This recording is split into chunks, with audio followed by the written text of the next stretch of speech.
দর্শক, বঙ্গভবনের সামনে রয়েছেন সহকর্মী নূর আলম। তিনি যোগ দিচ্ছেন সেখানকার পরিস্থিতি নিয়ে।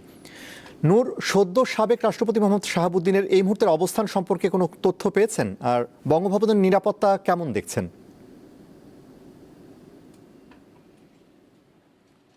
হ্যাঁ আনোয়ার, আজকে গণমাধ্যম সহ নানা মাধ্যমের সবচেয়ে যে প্রধান এবং আলোচিত খবর ছিল সেটা হচ্ছে সদ্য বিদায়ী রাষ্ট্রপতি মোহাম্মদ শাহাবুদ্দিনের যে পদত্যাগ, সেই পদত্যাগকে ঘিরে কিন্তু সেই গুঞ্জন উড়িয়ে দিয়ে কিন্তু বিকেল 4টার পর সেই পদত্যাগপত্র তিনি জমা দেন। এর পর থেকেই কিন্তু যে তার যে বাসভবন এবং দাপ্তরিক যে অফিস এই বঙ্গভবন, সেই বঙ্গভবনে কিন্তু গণমাধ্যম সহ নানা মানুষের যেই আগ্রহ এবং ঘিরে সেটা কিন্তু বাড়তে থাকে। তবে এখন যেহেতু রাত 11টা, সেক্ষেত্রে যদি আমি একটু দেখাতে চাচ্ছি যে গণভবনের এখনকার যে চিত্র, একেবারে শুনশান নীরবতা। এখানে গণমাধ্যমের এবং সাধারণ মানুষের কোনো উপস্থিতি নয়, দুই একজন আসছে, দেখছে এবং চলে যাচ্ছে। তবে নিরাপত্তা যদি যে সাধারণত যে নিরাপত্তা আগে যেভাবে থাকতো, প্রেসিডেন্ট গার্ড, রেজিমেন্ট গার্ড, যে তাদের নিরাপত্তা ব্যবস্থা সহ, যেখানে সাদা পোশাকধারী পুলিশ সহ বিভিন্ন আইনশৃঙ্খলা রক্ষাকারী বাহিনীর উপস্থিতি আমরা তেমনটা লক্ষ্য করছি না।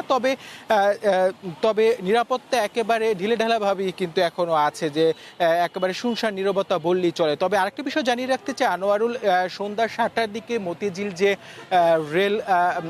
মেট্রো স্টেশন রয়েছে, সেই মেট্রো স্টেশনের কাছে কিন্তু একটি ছাতার মধ্যে দুটি ককটেল বাধাইকৃত অবস্থায় পাওয়া যায়। এবং তখন যখন এটা মানুষের মনে নানা আশঙ্কা এবং দেখা দেয়, তখন কিন্তু ঢাকা মেট্রোপলিটন পুলিশের যে বোম ডিসপোজাল ইউনিট রয়েছে তারা সেই বোমা উদ্ধার করেন এবং সেটাকে নিষ্ক্রিয় করেন। এবং এর মধ্যে আসলে কোনো হতাহতের কোনো ঘটনা ঘটেনি।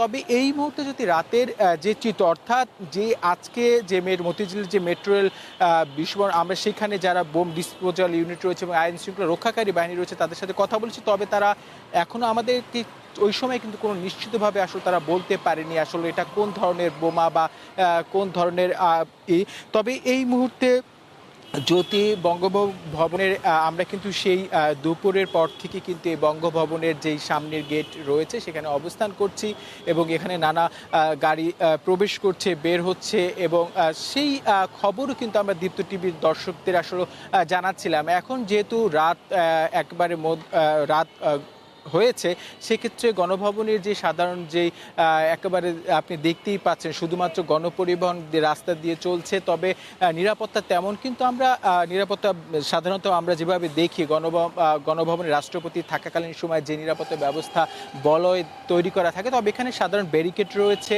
এবং দুই একজন মানুষ আসছে, হয়তো বা অনেকে জানে না বিষয়টি কি বা অনেকে জানছেন, বিভিন্ন আলাপচারিতার মধ্যে কিন্তু এখানে মানুষ আসছেন, দেখছেন এবং চলে যাচ্ছেন। অর্থাৎ গণমাধ্যম কর্মীদের যে উপস্থিতি, সেই উপস্থিতি একেবারে নেই বললেই চলে, এখানে সাধারণ মানুষের উপস্থিতি নেই।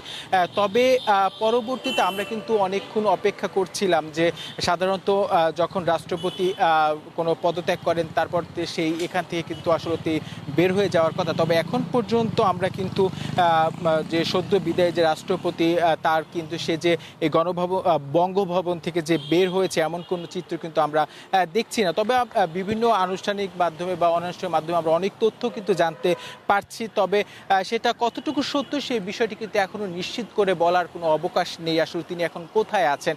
বিভিন্ন মাধ্যম থেকে বিভিন্ন খবর, সেটা গুজবও হতে পারে। তবে সব দিক থেকে আনোয়ার এই দেখতেই পাচ্ছেন আসলে যে পুরো চিত্র এখন যে বঙ্গভবনকে ঘিরে সারা দিন ব্যাপী যে আজকে মানুষ এবং গণমাধ্যমের যে উৎসাহ এবং উদ্দীপনা ছিল বা নজরদারি ছিল, সেটা কিন্তু এখন রাত্রে এসে একেবারে নেই বললেই চলে। আনোয়ার, এই ছিল আমার কাছ থেকে বঙ্গভবন থেকে সর্বশেষ। জি নূর, আপনাকে ধন্যবাদ। দর্শক, বঙ্গভবনের সামনে থেকে জানাচ্ছিলেন আমাদের সহকর্মী নূর আলম।